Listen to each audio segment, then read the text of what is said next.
Hey guys, welcome to the Quick Talk Podcast, the only show handcrafted for small business entrepreneurs looking to explode their business. It's time to get your mind right so you can get your grind right. Are you ready?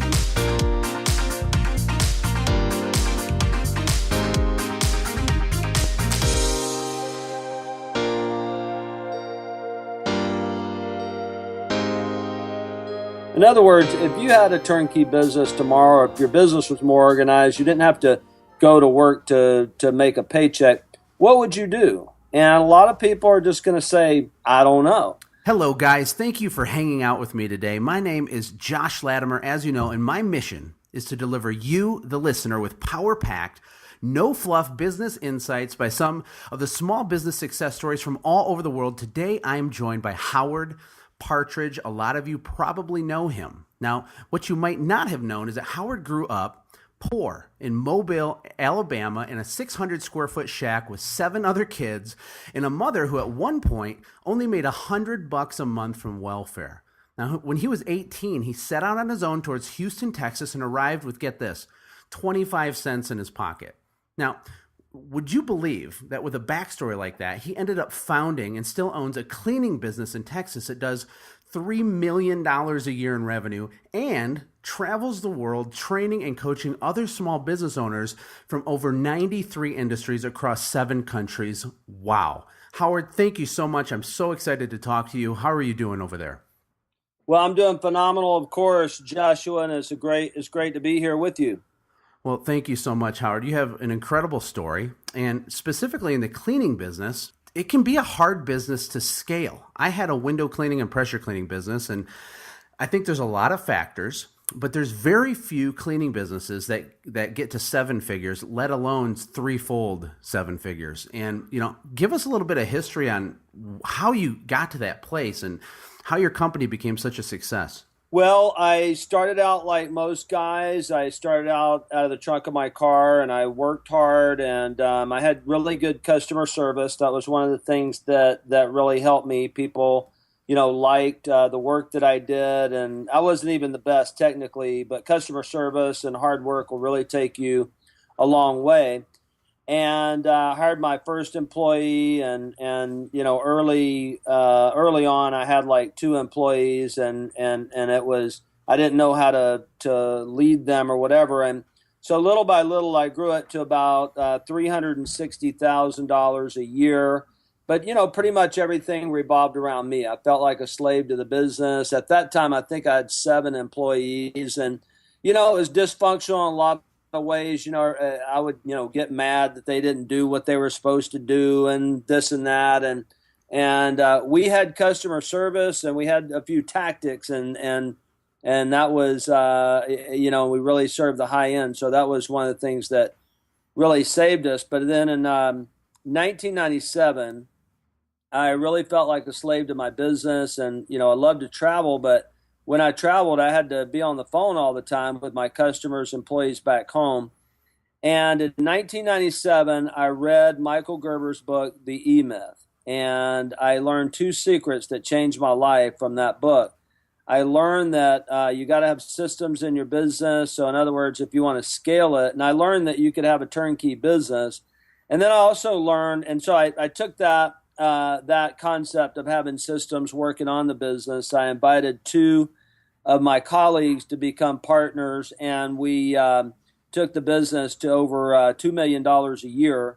And then I ended up buying them out back in 2005. But we just built systems. I had great marketing, and we just learned leadership. We learned systems. We made a ton of mistakes.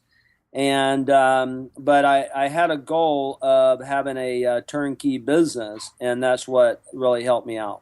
And I think that's an important point that you just made, that you had a goal, you had a clear destination in mind. It was to have a turnkey business. I think a lot of guys, when they start out in business, there's always a reason why you jump into the pond, why you begin the process. But it's so easy to get lost in the murkiness and lost in the fires that you're putting out, and kind of get away from that soul destination.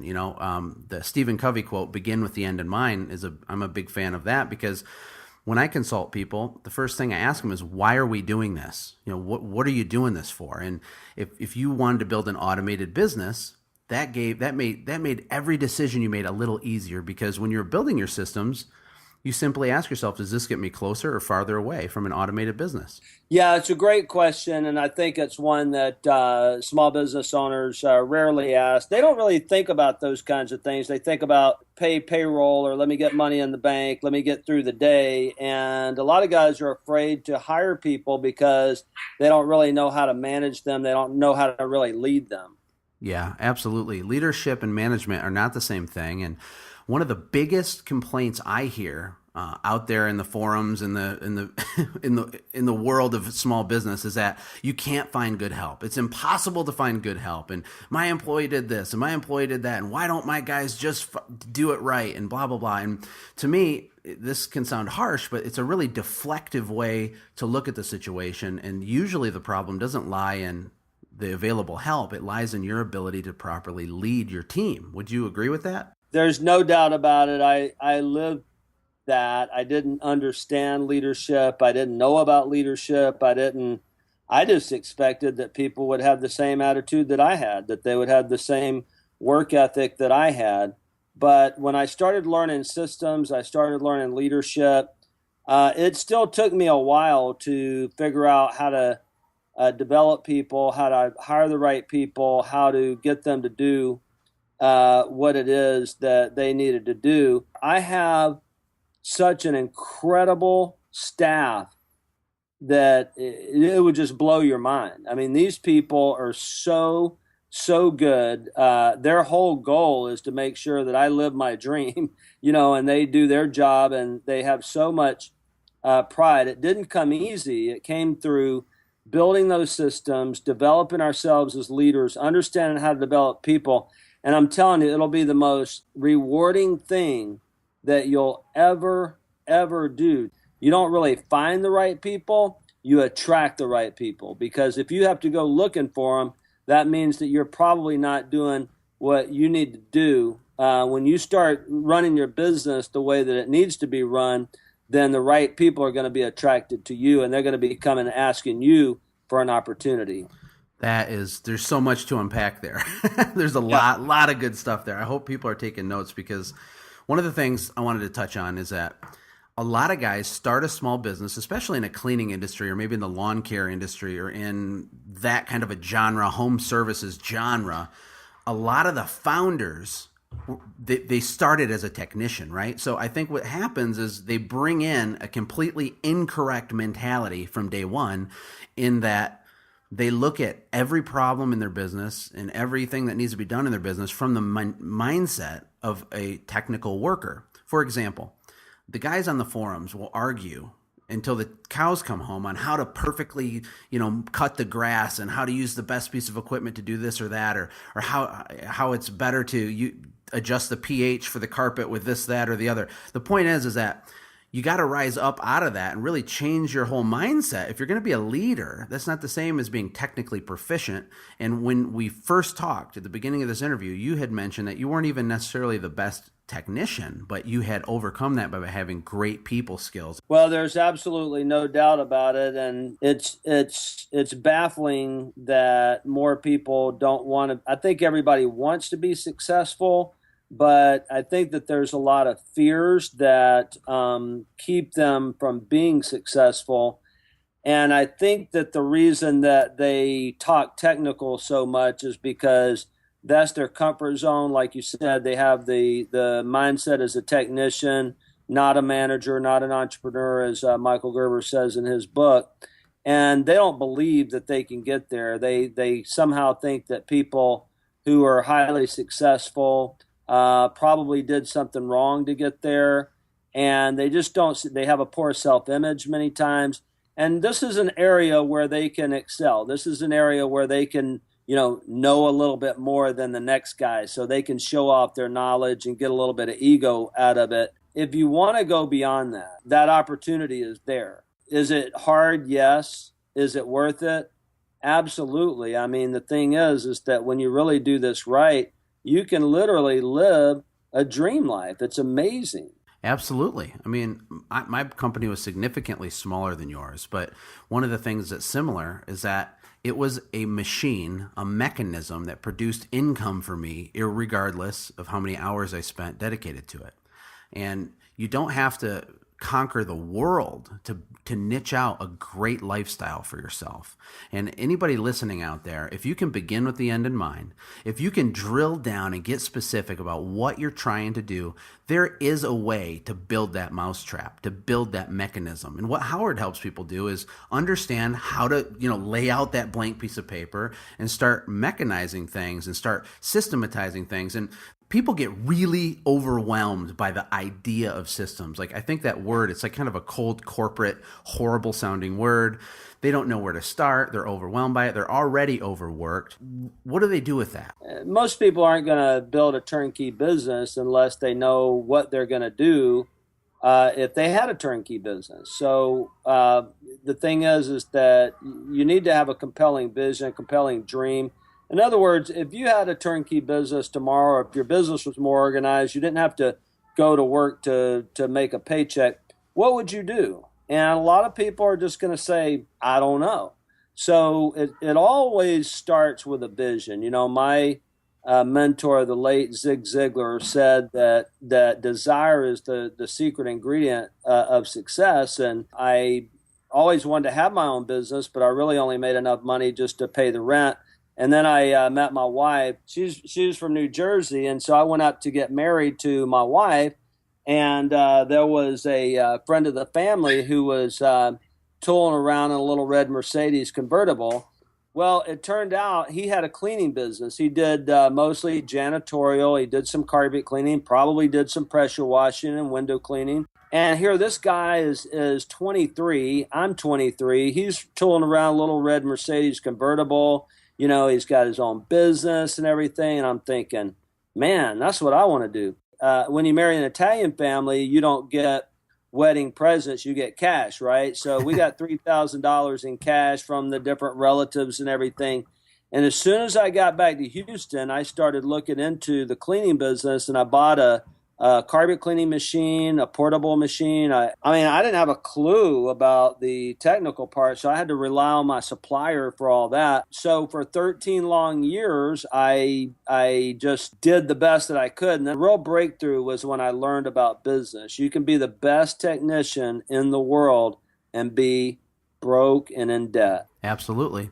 And one interesting thing that you said is that you ran 13 years working really hard, doing the best that you could before really even having an understanding about this. So guys, if you're out there and you have a business that's already established, there is tons of hope still. There's plenty of time to turn this around. I mean, Howard, you must have completely upended the way that you handled people when you started to have the light bulb go on with leadership and managing. I would imagine that the way that things were run in your company completely changed over a series of months or years, and that must have been a weird time in your business, but look what it produced for you. So it's never too late to get started. Absolutely. You can make simple changes today that will just make all the difference. The first attempts at it, I failed in a lot of ways. So the first thing you need is you need to have a vision, and then you need to just make a simple way to do this is just make a list of all the stuff that you do, and then kind of put a check mark beside the things that you aren't any good at, like maybe accounting or bookkeeping, those kinds of things. And maybe if your poor wife is doing it, it might be better to get her a job doing what she loves and get a bookkeeper or somebody, hire somebody to answer the phone, and you start just getting people to do these basic tasks. I have this organizational chart that I created, and there's 3 levels. On the bottom is the implementation level, in the middle is the manager level, and on the top is the director level. And I kind of developed that after Michael Gerber, who, by the way, became a great friend of mine. He's a wonderful friend. He speaks at our conferences. And then I broke it up under leadership, marketing, sales, operations or service, and administration, which is tracking. And what you want to do is get people to start doing some of those basic tasks for you. It could be someone part-time. It could be a virtual assistant. It could be someone in another state. I mean, we got a guy, my second employee that started with me. He's been with me on and off for almost 30 years. And when he left us, one of the times he left us, he went to Minnesota. He keeps coming back. And he moved to Minnesota. And when he wanted to come back, his wife didn't want to come. So we were just like, hey, we got technology. We got VoIP phones. We've got software that, like you have, that runs online. And, there's no reason you couldn't answer the phone and do inside sales for us in Minnesota. So this guy works at home in Minnesota. Our company's in Houston, and books about $1 million a year for us. Yeah, that's incredible. And I can relate to that. My software company, I have two dedicated graphic artists, and one of them lives in Minnesota as well, in Minneapolis. And the other one is a Venezuelan girl who lives in Ireland, of all places. And technology has really opened up the world. And there's so many ways to leverage other people to set yourself free from getting stuck inside of your business. Are you looking for a simple way to get more sales, more referrals, and strengthen your customer loyalty? Look no further than sendjim.com. It was handcrafted for you as a powerful tool that will automate your follow-ups after the sale. Imagine being able to stay in contact with your customers all year long by pushing a single button on your smartphone. This is a space-age warp speed technology, and it will eliminate the chaos inside your business caused by trying to properly follow up with all of your leads and customers. Sign up for a free trial with no credit card required at sendjim.com right now. What are you waiting for? This is a big mistake that I made, is that I didn't understand my numbers. I got into debt. But you don't have to do it. You could do it. You don't have to do it like that. You could do it smart. See, if we had been smart as owners, we would have had a plan. We would have had a financial plan. We would have taken less salary and had a better increase on the back end.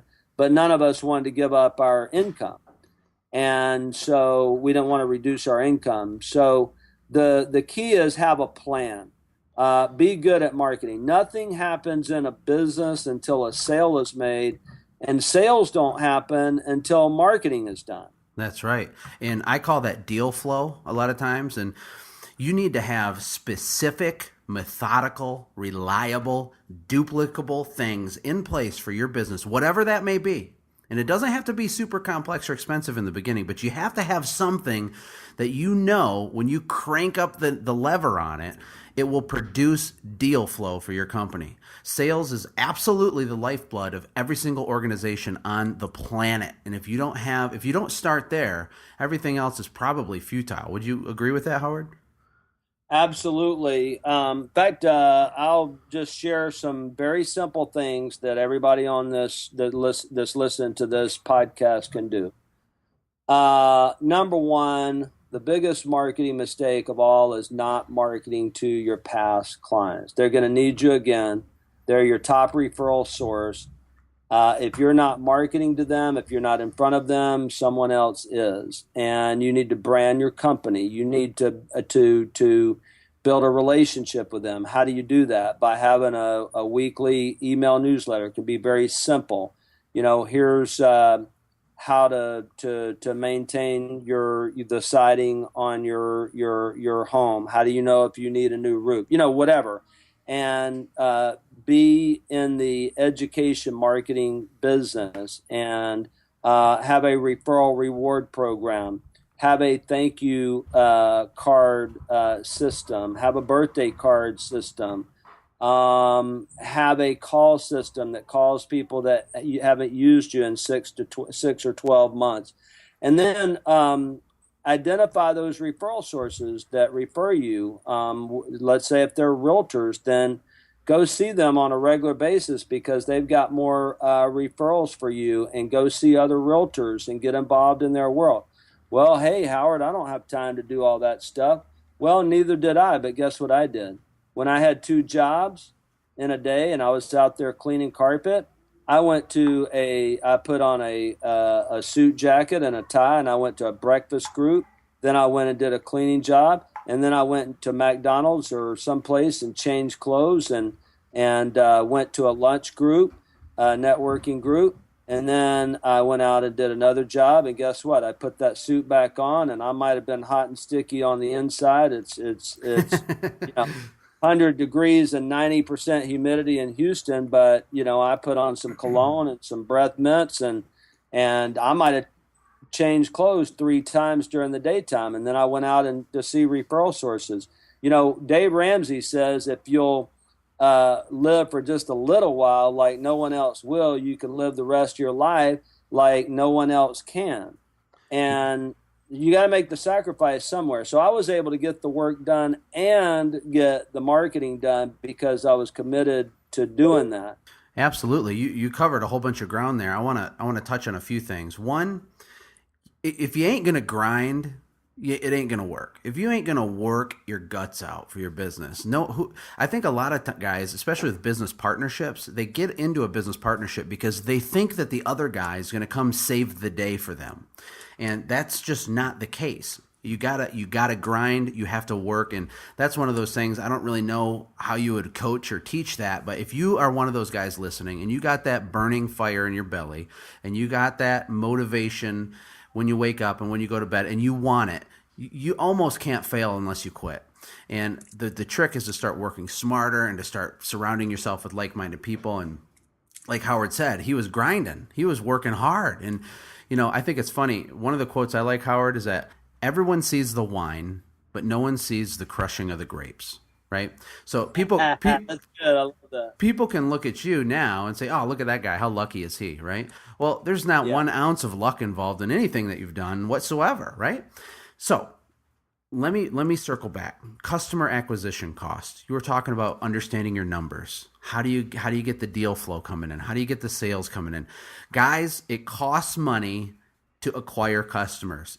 It literally costs money. The CAC, the customer acquisition cost, you should figure out what yours is. And it can vary by channel. If you do flyers, it might cost you $25 to get a customer. If you do direct mail on a larger scale, maybe it's $50, $60 to acquire a customer. But one of the coolest things that Howard just mentioned was that guys have a blind spot when it comes to marketing to their current customers. Now, isn't it like 8 times cheaper to keep a customer than it is to get a new one, Howard? There's some statistic like that. And so your customer acquisition cost of retaining a customer is like way less than going out and getting a new one. And you're completely right. People totally overlook that. Can you give us some specifics on how you stay connected with your customers throughout the year? I know you mentioned the newsletter.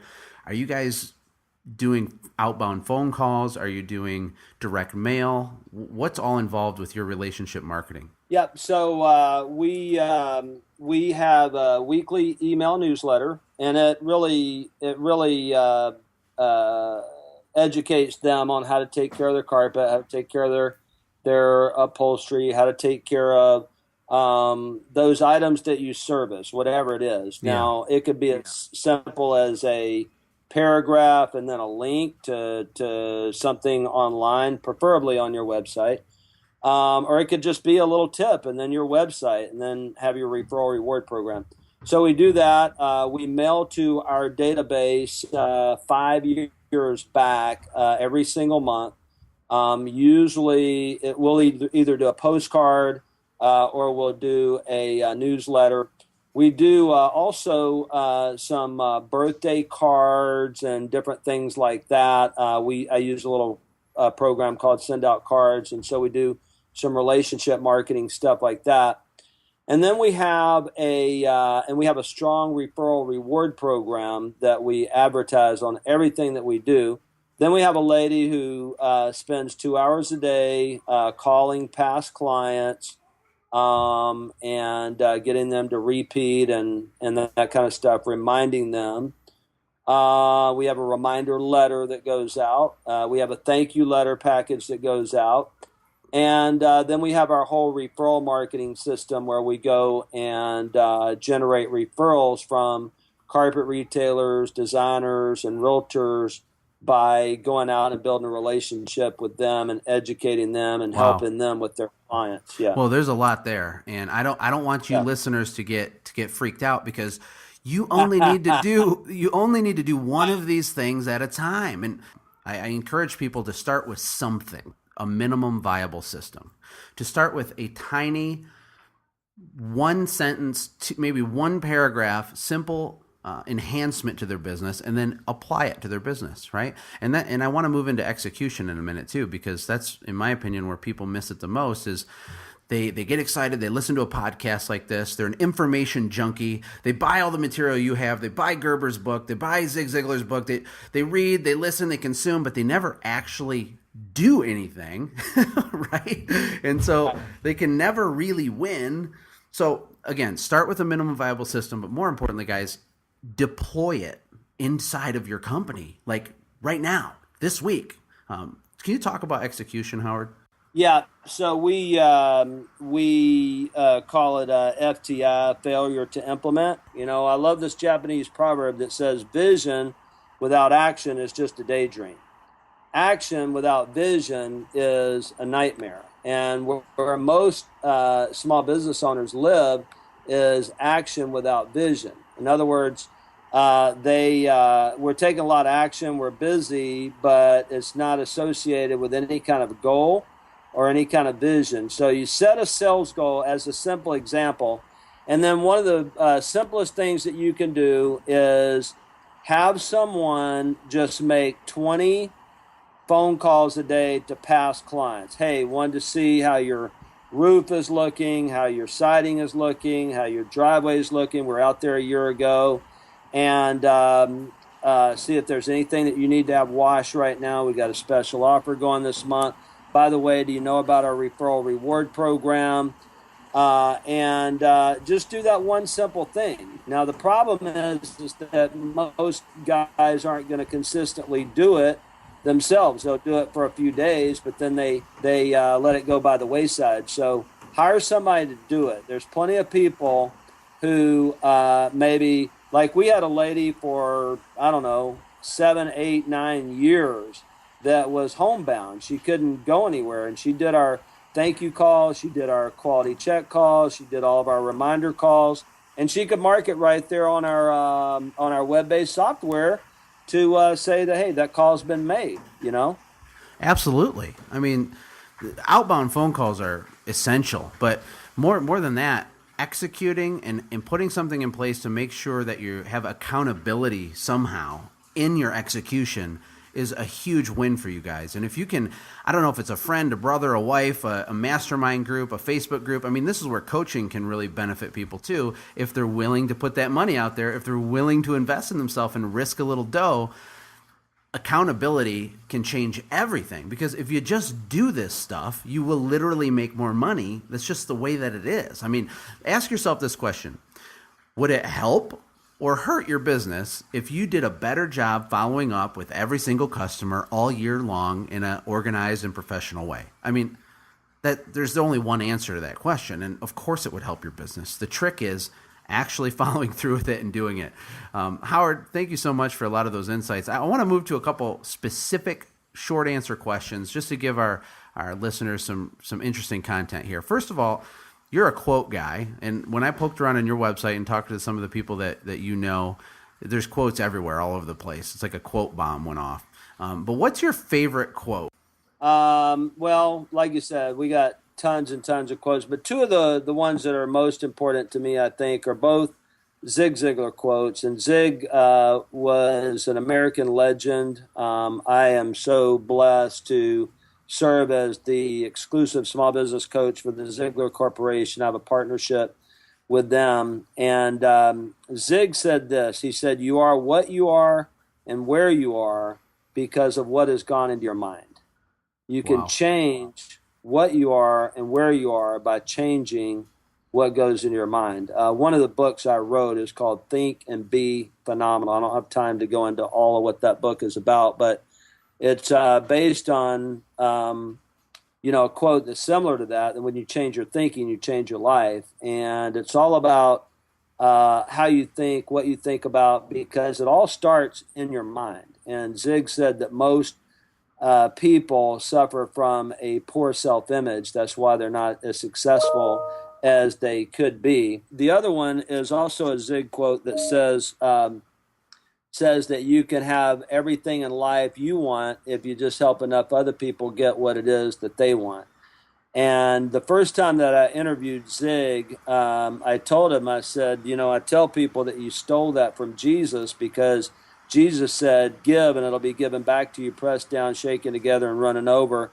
And he just reared back and laughed. He said, well, that'll be okay because I know him personally. Well, I do too. And even another scripture, while we're on the topic, is, to be transformed by the renewing of your mind, right?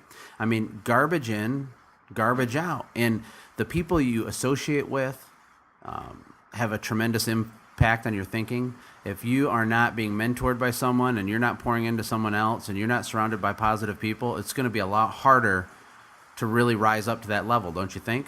Yeah, there's no doubt about it. In fact, speaking, you were talking about accountability a while ago, and mainly what I do is we have a coaching program called the Howard Partridge Inner Circle, and I have a package, and that's great, and I did that for many years, and I do conferences and seminars, but what I noticed is that FTI was a big problem, and that's why we started our coaching program, because to be as successful as you want and really to push through some of these hard things, you need three things. And a community is really built and developed around these three things. Number one is you need support. You can't do it all by yourself.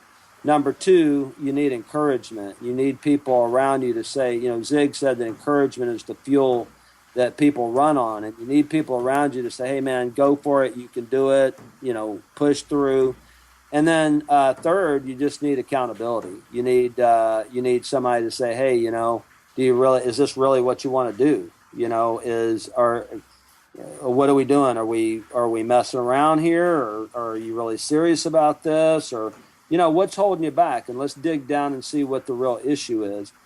And so many people today don't want to be accountable, but man, that's the key. That's where you can be phenomenally successful. I've had many, many coaches in my life, and I would not be successful if I didn't have all these different coaches over the years. Absolutely. A lot of guys start a business, I think, to escape the team, or maybe a bad team, or bad management or a bad leader. It's like they want out. They want that freedom, right? So then they start their company, and they have a lone ranger or a lone wolf mentality where they think they can go conquer the world, and they're smarter than everybody, and they got it figured out. And what they quickly find is that burns out after a little while. And the ironic part is that you come back full circle to the to the beginning concept that you have to have a team. You have to have it's a team effort to build a business. It's a team effort to build a marriage. It's a team effort to do really anything of significance. And if you don't have that team, or if you have the wrong team right now, start looking and examining those areas of your business and your life, and start, putting in some different pieces. Start meeting different people. I heard a quote one time, Howard, that you're the average of the 5 people you spend the most time with. And that's a popular one going around right now. But I bet that it's true. If you hang out with 5 of your closest friends and none of them are successful, and they all have, negative attitudes all the time, and the world's always out to get them, and you think you're going to scale a big company, I just think you're kidding yourself. Well, that's the thing. That's a Jim Rohn quote, and one of my colleagues, we coach each other and mentor each other, built Jim Rohn International, and he knew Jim personally. He was a business partner of Jim's for 18 years, and it's absolutely true. You got to get. In fact, my life message is get around people who have already done who are already doing what it is that you want to do. That's the fastest way to success, is get around people who have already done what you want to do. And that's all I did. Is once I started getting around successful cleaning businesses and learning and consultants and going to classes and seminars and all this stuff, then I started making some things happen. And so I keep stretching to the next level. And once I feel like, okay, well, I've kind of gotten to this level. Then I go find someone who is at the next level. And that's why I, follow people like John Maxwell, Zig Ziglar when he was alive, Michael Gerber, and those guys, because I want to do things on that level like they're doing. Listen up. Now remember, being self-employed is not the same as being a business owner. And if you are looking for a way to automate your business and build yourself a clear path to the dream that keeps eluding you, then check out my online small business bootcamp. It's a go at your own pace, it's power-packed, it's a mind bomb. It will help you understand exactly how to architecture out and systematize your small business right now so you can finally be back in control. Go to windowwealth.com right now and check it out. Use the code MINDBOMB to save 30%. It's time to invest in yourself. Let's talk about fear for a minute. One of my little cheesy quotes is that I do my best work with a knot in my stomach. And I know that nothing huge typically happens inside your comfort zone, right? And fear, it doesn't have to be necessarily a bad thing, but I think it holds a lot of guys back. Fear to invest in that new, technology, fear to invest in some coaching, fear to invest in their education, fear to just enhance their sales and marketing, fear of failure, fear of whatever. What role does that play in the minds of business owners, and what can they do to overcome it? Yeah, it's absolutely huge. And the worst part about it is that we don't even know that it's there, because fear is not always this sort of knot in the stomach. It can be, like you said, that's something you're really worried about or facing or have to deal with or whatever. I was coaching someone very recently, and they made $1 million profit, almost $925,000 last year. And he's already lost $200,000 profit this year, and they're out of money. And he's got to make some big time decisions and let some people go that have been there for a long time. And he just, man, there's just this knot. I had the knot just talking to him about it. But there's another kind of fear where it's hidden and it's not you're not aware of it.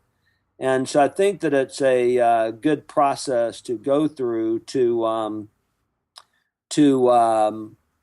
when you're not doing something, when you're not implementing something that you feel like you want to do, that you should be doing, start doing a little bit of self-coaching. Better yet, get a coach, but do some self-coaching. I'll give you an example. I was coaching on my inner circle a lady who I was trying to get to go out and do referral marketing calls, right, and go visit carpet retailers and people like that. And she wasn't doing it. And this was back, I was doing these small group calls myself. Today I've got coaches and everything, but I said, so why aren't you doing it? She said, well, I'm kind of afraid to go in there. And I was like, okay, so what are you afraid of? And she said, well, that they might not like me. And I learned this process that you can use for self-coaching, that you identify the fear behind the fear, right? So I did this exercise with her, and I said, well, so you're afraid they won't like you? And she said, yes. I said, what's the fear behind that? She said, well, if they don't like me, they won't do business with me. And I said, well, what's the fear behind that? Well, then I won't make money. And I said, well, what's the fear behind that? Well, then my business will suffer. And I said, what's the fear behind that? And she said, well, maybe my business will fail. And then I said, what's the fear behind that? And she finally blurts out, I won't be able to feed my kids. Unbelievable. Yeah. And I'm telling you that those fears are in there somewhere, and you don't even know that they're there. So I said, okay, let's start from the top. I said, are these guys using your services at all at this point in time? No. Okay, so they're not even using you. How old are your kids? And she told me. I said, has there ever been one day that you haven't been able to feed your kids in their entire lifetime? And she said, no. And I said, would that ever happen? She said, no. And Wow. it it just confirmed to me that the acronym that Zig always used for fear, you probably heard it, I'm sure you have, false evidence appearing real. Oh, See, I've heard that. Yeah. yeah, you have, and the thing is that God gave us a wonderful imagination, but we just use it in all the wrong ways.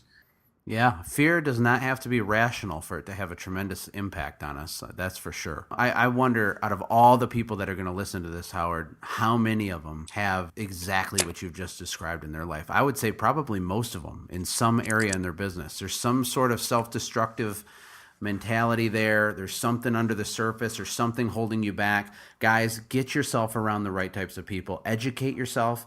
But more importantly, surround yourself with people that care about you and are like-minded and are going to the same place you're trying to go. Howard, I can't tell you how much I appreciate this. You're an incredible guy. You have an incredible story. And I've really enjoyed, talking to you today about these things. I think we provided a ton of value to the listeners, which is the goal of this podcast. Is there anything you'd like to say in closing? How can people get a hold of you? How can they get your home study course? What do we need to know to connect with Howard Partridge? Yeah, well, first, you didn't ask me to say this, but guys, I'm holding this little blue key in my hands. It's just got some phenomenal videos and materials. If you don't have Joshua's window welt stuff yet, be sure to get that. But yeah, I have a course. It's my home study course. It's a great place to start, especially if you can't get to an event. It actually comes with 2 event tickets. But you can just go on my website. You can get a free CD called The 5 Secrets of a Phenomenal Business that'll help you stop being a slave to your business. It reveals not only the 5 secrets of a phenomenal business, but the 5 things that you need to do, the 5 components of building a system. You can get that for free on my website. And then the next step is get my home study course. You can jump right into coaching if you want to, but it outlines my philosophies and the same systems that I used to build my business, and it's the same systems that our coaching clients are using all over the world to revolutionize their businesses. So start with that home study course. It'll be the best money that you've ever invested, 100% money back guarantee. And get that free CD, and you'll get on my email list, and you'll get a couple of tips, business tips every week. I think it's funny because we say this stuff so nonchalantly, like, oh, here's my thing. Go to my website. You can have literally every single process, every step, every single secret I've ever done in my whole life to have a $3 million business, blah, blah, blah, blah, blah, as if it's just some kind of thing. And really, without technology being able to connect us all together, I mean, it's unbelievable the head start that young business guys have right now because of the level of education available to them. I mean, honestly, it blows my mind because you go back 200 years ago and you're an entrepreneur trying to make it. If you aren't plugged into the right social circles and the right family and you can't learn this stuff, oh well, right? Oh well for you. But whoever you are listening to this, spend a few $100, invest in yourself, and it will make a huge difference. It's like a snapshot into the brain of someone who's already done it.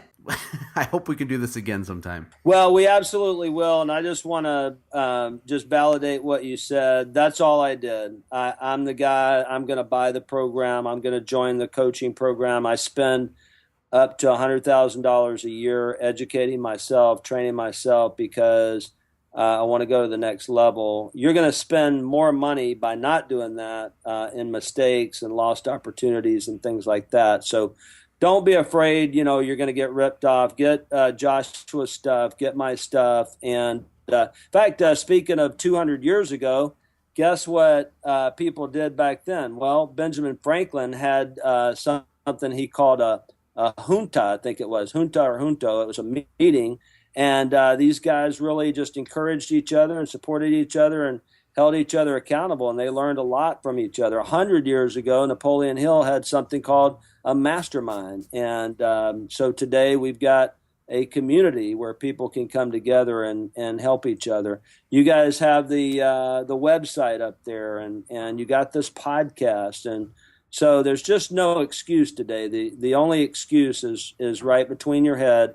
You got to just start thinking differently and learning and, investing in yourself.